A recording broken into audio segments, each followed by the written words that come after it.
दोस्तों, मैं आशीष कुमार अपने यूट्यूब चैनल बिहार जी के ट्रिक्स में आपका स्वागत करता हूं।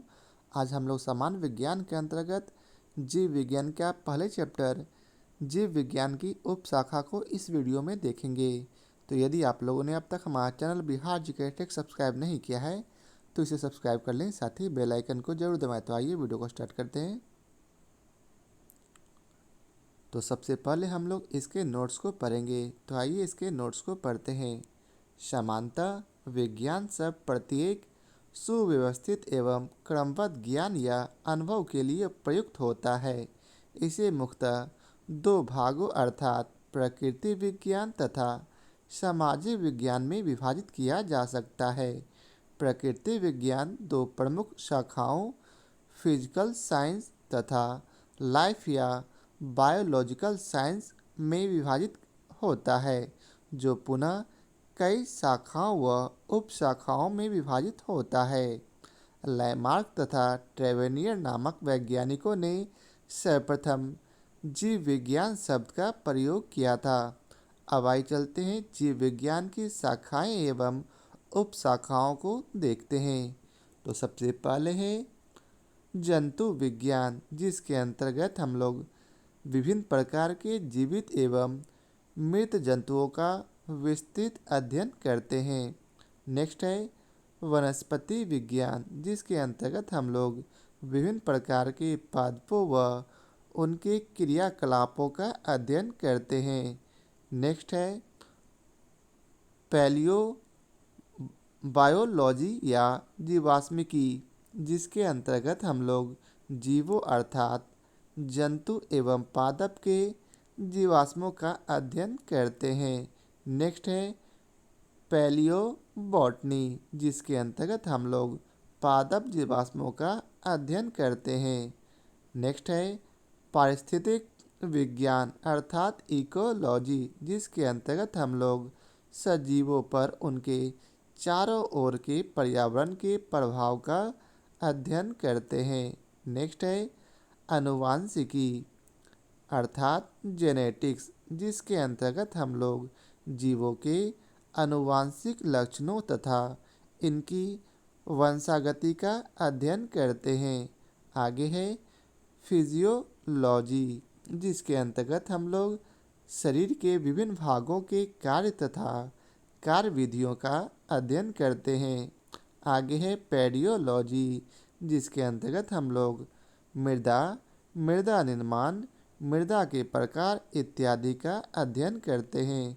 आगे है जेरोटोलॉजी, इसके अंतर्गत हम लोग मनुष्य में वृद्धावस्था एवं काल प्रभावन के सामाजिक, संज्ञानात्मक, मनोवैज्ञानिक तथा जैविक पहलुओं का अध्ययन करते हैं। आगे है इथोलॉजी, जिसके अंतर्गत हम लोग मानव सहित सभी जंतुओं के व्यवहार का अध्ययन करते हैं। आगे है बायोनिक्स, जिसके अंतर्गत हम लोग जैविक जगत के गुणों, सिद्धांतों के प्रयोग द्वारा आधुनिक उपकरणों व अभियांत्रिकी तंत्रों का निर्माण करते हैं। नेक्स्ट है बायोनॉमिक्स, जिसके अंतर्गत हम लोग जीवधारियों का उनके वातावरण के साथ संबंध का अध्ययन करते हैं। आगे है मायोलॉजी, इसमें हम लोग मनुष्य की पेशियों का अध्ययन करते हैं। नेक्स्ट है मैमेलॉजी, जिसके अंतर्गत हम लोग स्तनधारी जंतुओं का अध्ययन करते हैं। नेक्स्ट है बायोनॉमी, बायोनॉमी में हम लोग जीवन के नियमों से संबंधित अध्ययन करते हैं। नेक्स्ट है बायोमेट्री, बायोमेट्री में हम लोग गणित एवं सांख्यिकी की तकनीकों द्वारा जीव विज्ञान का अध्ययन करते हैं। नेक्स्ट है फ्रेनोलॉजी, फ्रेनोलॉजी में हम लोग मस्तिष्क के विभिन्न भागों के क्रियाशीलता तथा विक्षिप्तता का अध्ययन करते हैं। नेक्स्ट है एंथोलॉजी, एंथोलॉजी में हम लोग फूलों का अध्ययन करते हैं। नेक्स्ट है एग्रोस्टोलॉजी, एग्रोस्टोलॉजी में हम लोग घास से संबंधित अध्ययन करते हैं। नेक्स्ट है पैलिनोलॉजी, पैनिलॉजी में हम लोग विभिन्न प्रकार के परागकणों का अध्ययन करते हैं। नेक्स्ट है ऑन्कोलॉजी, ऑन्कोलॉजी में हम लोग कैंसर व संबंधित ट्यूमर का अध्ययन करते हैं। नेक्स्ट है टेरेटोलॉजी, टेरेटोलॉजी में हम लोग शारीरिक विकास में आने वाली असमानताओं का अध्ययन करते हैं। आगे है इसी तरह कॉन्ड्रोलॉजी, जिसके अंतर्गत हम लोग उपास्थि से संबंधित अध्ययन करते हैं। नेक्स्ट है ऑस्टियोलॉजी, ऑस्टियोलॉजी में हम लोग अस्थियों का अध्ययन करते हैं।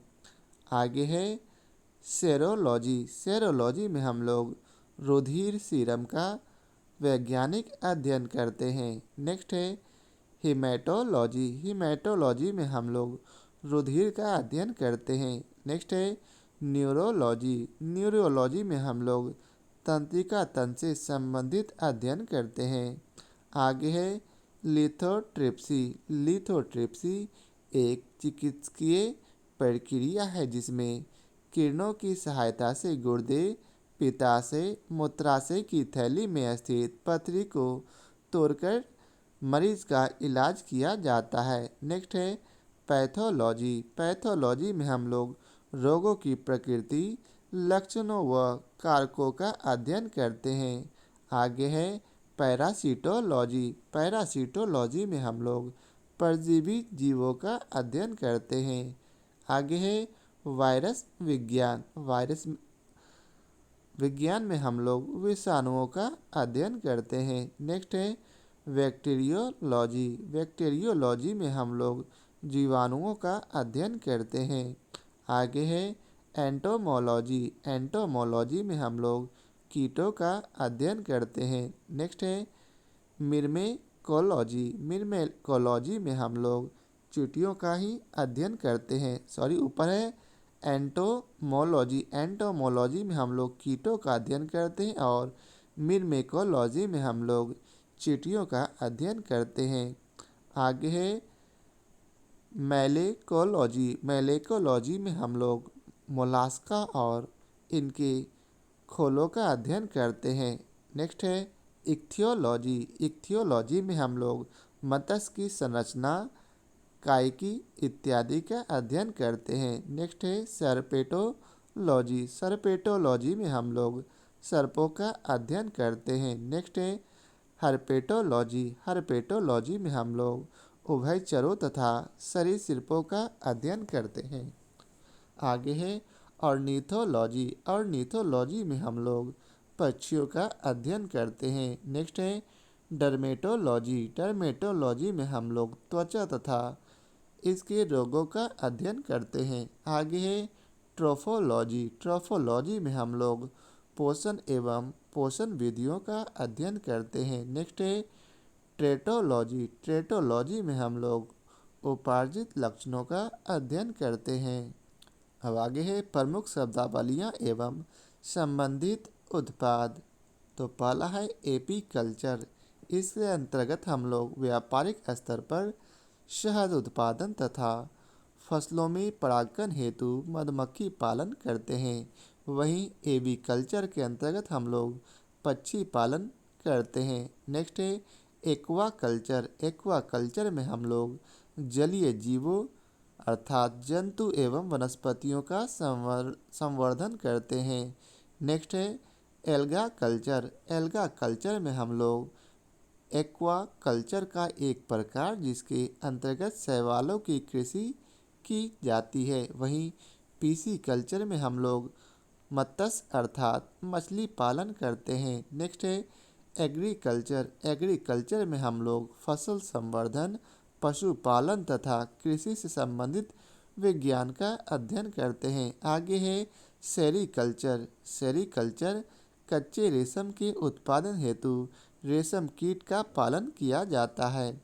नेक्स्ट है सिल्वीकल्चर, सिल्वीकल्चर में वन संवर्धन किया जाता है। नेक्स्ट है स्पंजी कल्चर, स्पंजी कल्चर में स्पंज संवर्धन किया जाता है। नेक्स्ट है फ्लोरीकल्चर, फ्लोरीकल्चर में फूलों की खेती या पुष्प कृषि की जाती है। नेक्स्ट है ओलेरी कल्चर, ओलेरी कल्चर में सब्जियों की कृषि की जाती है। नेक्स्ट है अर्बोरी कल्चर, अर्बोरी कल्चर में वृक्षों तथा झाड़ियों की कृषि की जाती है। नेक्स्ट है हॉर्टिकल्चर, हॉर्टिकल्चर में फूलों, फलों, सब्जियों व मसालों की खेती की जाती है। नेक्स्ट है पोमोलॉजी, पोमोलॉजी में फलों की कृषि की जाती है। नेक्स्ट है एग्रोनॉमी, एग्रोनॉमी में फसलों की खेती की जाती है। नेक्स्ट है वर्मी कल्चर, वर्मी कल्चर में कृषि उत्पादन में वृद्धि हेतु केचुआ पालन किया जाता है। नेक्स्ट है ऑस्ट्रीकल्चर, ऑस्ट्रीकल्चर में व्यापार हेतु सीपों में कृत्रिम प्रजनन कराया जाता है। नेक्स्ट है ओलीकल्चर, ओलीकल्चर में जैतून का उत्पादन, संरक्षण तथा व्यापार किया जाता है। नेक्स्ट है हेलीकल्चर, हेलीकल्चर में घोंघे का संवर्धन किया जाता है। आगे है विटीकल्चर, विटीकल्चर में अंगूर उत्पादन किया जाता है। नेक्स्ट है मेरीकल्चर, मेरीकल्चर में मानव उपभोग हेतु समुद्री जीवों अर्थात जंतु व वनस्पतियों का संवर्धन किया जाता है। आगे है मोरीकल्चर, मोरीकल्चर के अंतर्गत शहतूत की खेती की जाती है। आगे है सिट्रीकल्चर, जिसके अंतर्गत खट्टे फलों व फल उत्पादों का संवर्धन किया जाता है। नेक्स्ट है हाइड्रोपोनिक्स या एरोपोनिक्स या एरोकल्चर या वेजिकल्चर, जिसके अंतर्गत यहीं तक है। एरोकल्चर के अंतर्गत मृदा विहीन पादप संवर्धन किया जाता है।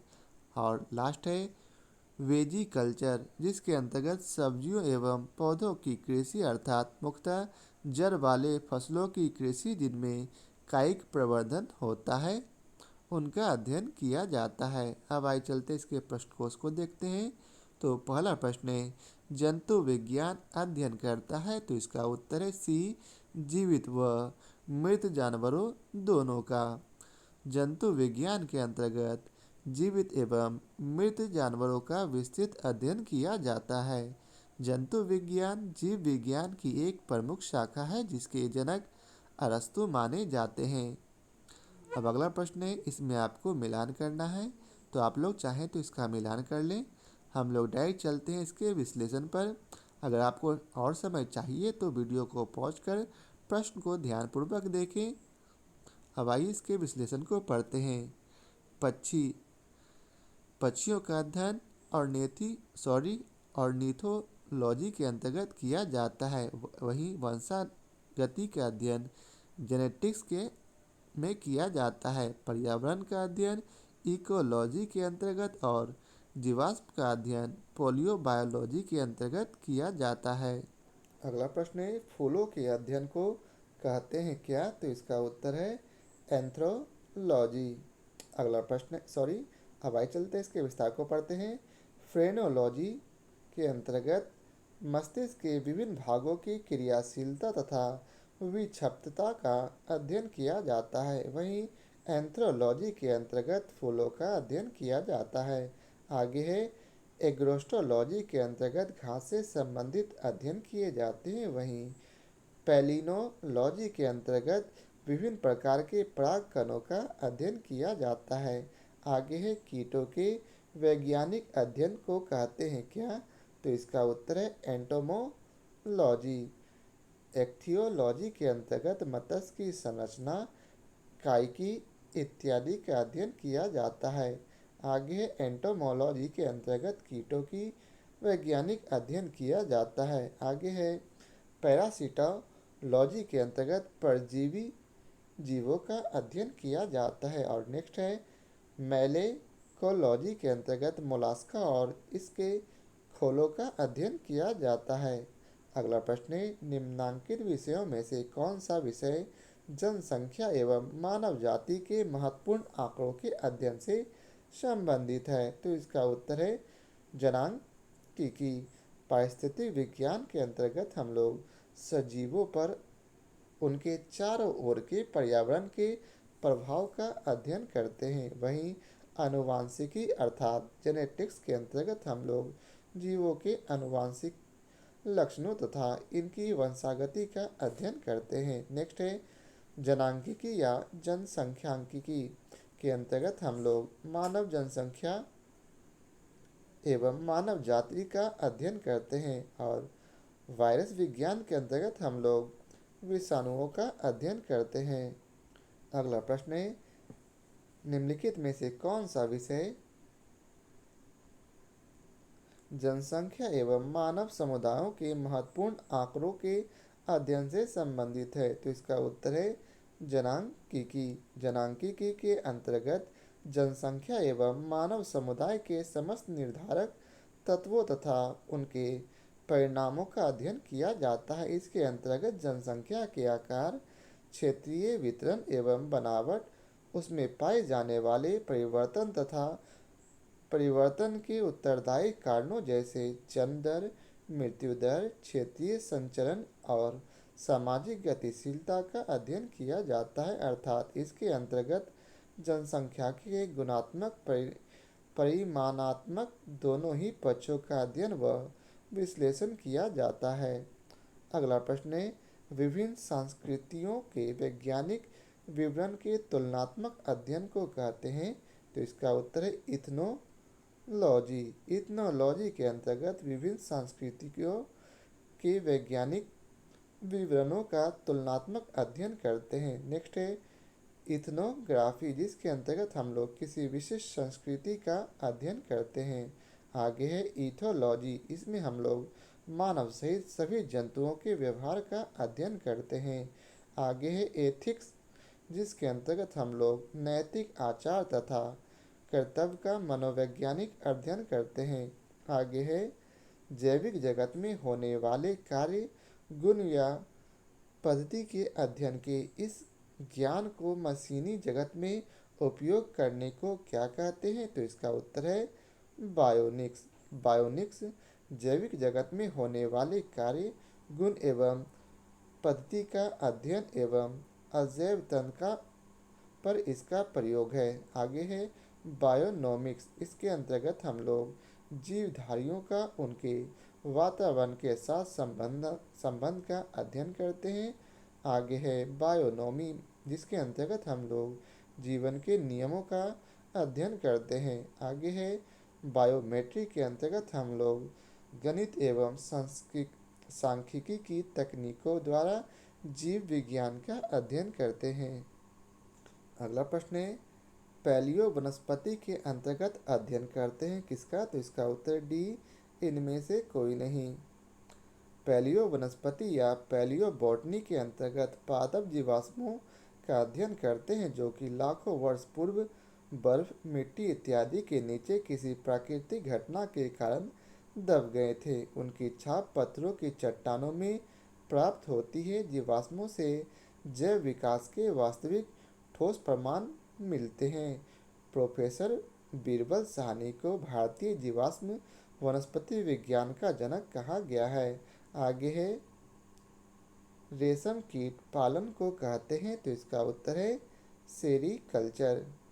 एपीकल्चर के अंतर्गत हम लोग व्यापारिक स्तर पर शहद उत्पादन तथा फसलों में परागण हेतु मधुमक्खी पालन करते हैं। नेक्स्ट है हॉर्टिकल्चर के अंतर्गत हम लोग पुष्प एवं फल दोनों देने वाले पौधों का अध्ययन करते हैं। आगे है सेरीकल्चर के अंतर्गत हम लोग कच्चे रेशम के उत्पादन हेतु रेशम कीट का पालन करते हैं। और नेक्स्ट है फ्लोरिकल्चर के अंतर्गत हम लोग सजावट के लिए काम आने वाले पुष्पों का अध्ययन करते हैं। आगे है मधुमक्खी का उपयोग किया जाता है? तो इसका उत्तर है एपीकल्चर में। नेक्स्ट है निम्नलिखित में से कौन सा एक सही सुमेलित नहीं है? तो इसका उत्तर है सी, अर्थात सब्जियों की खेती को हॉर्टिकल्चर कहते हैं। ये बिल्कुल गलत है। बागवानी कृषि का एक विशेष पद्धति है। इसके तहत फलों की कृषि, सब्जियों की कृषि तथा फूलों की कृषि आती है। प्रश्न में ए एवं डी के तहत फलों की खेती एवं फूलों की खेती के लिए क्रमशः फ्लोरिकल्चर एवं पोमोलॉजी नामक नामकरण किया गया है, जो इसके लिए विशिष्ट शब्दावलियां हैं। विकल्प सी के अंतर्गत सब्जियों की खेती के लिए नामकरण हॉर्टिकल्चर किया गया है, जो इसकी बृहद श्रेणी की शब्दावली है। सब्जियों की खेती के लिए इसकी विशिष्ट शब्दावली है ओलेरीकल्चर। यदि सभी नामकरण विशिष्ट शब्दावली के रूप में ही सही माने जाएं तो विकल्प सी सुमेलित नहीं होगा, क्योंकि यहाँ हॉर्टिकल्चर के स्थान पर ओलेरीकल्चर होना चाहिए। फसल एक बृहद शब्दावली है जिसके अंतर्गत सभी प्रकार की फसलें तथा खाद्य, गैर खाद्यान्न, पशु आहार फसलें शामिल होगी। फसलों की खेती के अंतर्गत फसल तथा इसके लिए प्रयुक्त मृदा भी शामिल होगी, अतः इसके लिए इसकी बृहद शब्दावली एग्रोनॉमी का नामकरण उचित है। अब अगला प्रश्न है, निम्नलिखित युग्मों में से कौन सुमेलित नहीं है? तो इसका उत्तर है सी, पीसी कल्चर के अंतर्गत लाख का कीड़ा का अध्ययन किया जाता है। ये बिल्कुल गलत है। पीसी कल्चर मछली पालन से संबंधित है। अब अगला प्रश्न है, निम्नलिखित में से कौन सी जोड़ी सुमेलित है? तो इसका उत्तर है ए अर्थात लेक्सिकोग्राफी, जिसके अंतर्गत हम लोग शब्दकोश का संकलन करते हैं। लेक्सिकोग्राफी में हम लोग शब्दकोश का संकलन करते हैं, वहीं फिलोलॉजी के अंतर्गत भाषा की संरचना एवं विकास एवं इतिहास का अध्ययन करते हैं। आगे है, एंटोमोलॉजी के अंतर्गत हम लोग कीटों का अध्ययन करते हैं और आइकोनोग्राफी के अंतर्गत हम लोग प्रतिमाओं चित्रकला का अध्ययन करते हैं। नेक्स्ट है, लेक्सिकोग्राफी का संबंध है, तो इसका उत्तर है शब्दकोश के संयोजन से। लेक्सिकोग्राफी का संबंध किसी भाषा के शब्दकोश की डिजाइन, संयोजन एवं मूल्यांकन से है। अगला प्रश्न है, सब्जी के लिए काम आने वाले पौधे के अध्ययन को कहते हैं? तो इसका उत्तर है ओलेरीकल्चर। ओलेरीकल्चर के अंतर्गत सब्जी के लिए काम आने वाले पौधे के उत्पादन का अध्ययन किया जाता है। नेक्स्ट है, विटीकल्चर के द्वारा निम्नलिखित में से कौन एक उत्पादित होता है? तो इसका उत्तर है अंगूर। विटीकल्चर अंगूरों के उत्पादन एवं उनके अध्ययन से संबंधित विज्ञान की शाखा है। अगला प्रश्न है, कीट संवर्धन क्या है? तो इसका उत्तर है कीटों की वृद्धि करने का विज्ञान। कीट संवर्धन कीटों अर्थात जैसे केंचुओं की वृद्धि करने का विज्ञान है। केंचुआ कृषकों का मित्र एवं भूमि की आंत कहा जाता है। केंचुआ खाद या वर्मी कंपोस्ट पोषक पदार्थों से भरपूर एक उत्तम जैव उर्वरक है। अगला प्रश्न है, वर्मी कल्चर में प्रयुक्त वर्म होता है? तो इसका उत्तर है अर्थवर्म। वर्मी कंपोस्ट को वर्मी कल्चर या केंचुआ पालन भी कहते हैं। केंचुओं के मल से तैयार खाद ही वर्मी कंपोस्ट कहलाते हैं। अगला प्रश्न है, जेरोटोलॉजी निम्नलिखित में से किसके अध्ययन से संबंधित है? तो इसका उत्तर है डी, वृद्धि। जेरोटोलॉजी जीव विज्ञान की एक उपशाखा है जिसका संबंध वृद्ध व्यक्तियों से है। वृद्धावस्था में मांसपेशियां शिथिल हो जाती है तथा शरीर के अंग भी युवावस्था की तरह कार्य नहीं कर पाते हैं। आज के वैज्ञानिक इस बात का पता लगाने का प्रयत्न कर रहे हैं कि मनुष्य में बुढ़ापा या जीर्णता लाने के लिए शरीर के कौन कौन से क्रियात्मक परिवर्तन उत्तरदायी हैं। अगला प्रश्न है, जेनेटिक्स निम्न में से किसका अध्ययन है? तो इसका उत्तर डी, आनुवांशिकता और विचरण का। जेनेटिक्स जीव विज्ञान की वह शाखा है जिसके अंतर्गत जीव विज्ञान में जीनों, आनुवांशिकता और विचरण का अध्ययन किया जाता है। नेक्स्ट है, वृद्धावस्था एवं काल प्रभावन के विषय में ज्ञान प्राप्त करने की विधि को कहते हैं? तो इसका उत्तर है जेरोटोलॉजी। जेरोटोलॉजी वृद्धावस्था एवं काल प्रभावन के सामाजिक, मनोवैज्ञानिक तथा जैविक पहलुओं के अध्ययन की विद्या है। ऑन्कोलॉजी चिकित्सा विज्ञान की वह शाखा है जिसके अंतर्गत कैंसर से संबंधित ट्यूमर का अध्ययन किया जाता है। आगे है टेरिटोलॉजी शारीरिक विकास में आने वाली असमानताओं का अध्ययन है। ऑर्निथोलॉजी जंतु विज्ञान की वह शाखा है जिसके तहत पक्षियों का अध्ययन किया जाता है। अगला प्रश्न है, जीर्ण अर्थात वृद्ध होने की क्रिया को के अध्ययन को क्या कहते हैं? तो इसका उत्तर है जीरोटोलॉजी। नेक्स्ट प्रश्न है, पैडोलॉजी निम्न वैज्ञानिक अध्ययन से संबंधित है? तो इसका उत्तर है मिट्टी से। पैडोलॉजी के अंतर्गत मृदा निर्माण, मृदा के प्रकार इत्यादि का अध्ययन करते हैं। मृदा एक भौतिक घटक है जिससे हरे पौधे कच्चे पदार्थ के रूप में जल एवं खनिज लवण प्राप्त करते हैं। मिट्टी भौतिक भौतिक चट्टान के अपक्षय से निर्मित होती है। अगला प्रश्न है, अस्थियों का अध्ययन विज्ञान की किस शाखा के अंतर्गत किया जाता है? तो इसका उत्तर है ऑस्टियोलॉजी। ऑस्टियोलॉजी के अंतर्गत अस्थियों का हड्डियों का अध्ययन किया जाता है। वहीं ऑरोलॉजी के अंतर्गत पर्वतों का अध्ययन किया जाता है। नेक्स्ट है, सेरोलॉजी के अंतर्गत रुधिर सीरम का वैज्ञानिक अध्ययन किया जाता है। और जियोलॉजी के अंतर्गत पृथ्वी की आंतरिक संरचना तथा उसमें पाए जाने वाले पदार्थों का अध्ययन किया जाता है। आगे है, हड्डियों की पढ़ाई विज्ञान की किस शाखा के अंतर्गत होती है? तो इसका उत्तर डी ऑस्टियोलॉजी। अगला प्रश्न है, सर्पों के विषय में जानकारी प्राप्त करना कहलाता है? तो इसका उत्तर है ए सर्पेटोलॉजी। सर्पेटोलॉजी के तहत सर्पों का अध्ययन किया जाता है। हर्पेटोलॉजी जीव विज्ञान की वह शाखा है जिसके अंतर्गत उभयचरों तथा सरीसृपों का अध्ययन किया जाता है। ऑर्निथोलॉजी के तहत पक्षियों का अध्ययन किया जाता है। और इक्थियोलॉजी के तहत मछलियों का अध्ययन किया जाता है। आगे है, निम्न में से विमेल को ज्ञात कीजिए। तो इसका उत्तर है बी साइकोलॉजी। फिजियोलॉजी, पैथोलॉजी और बैक्टीरियोलॉजी जीव विज्ञान से संबंधित विद्याएं हैं, जबकि साइकोलॉजी मनोविज्ञान इनसे अलग विद्या है। अगला प्रश्न है, हाइड्रोपोनिक्स क्या है? तो इसका उत्तर है ए मृदा विहीन पादप संवर्धन। हाइड्रोपोनिक्स एक ऐसी प्रक्रिया है जिसमें खनिज पोषक तत्वों के विलयन के प्रयोग द्वारा जल में पौधों को उगाया जाता है। यह पौधों के उगाने की ऐसी विधि है जिसमें भूमि में पौधे नहीं उगाए जाते। तो ये आज के वीडियो का आखिरी प्रश्न था। आशा करता हूँ आप लोगों को हमारी यह वीडियो पसंद आया हो।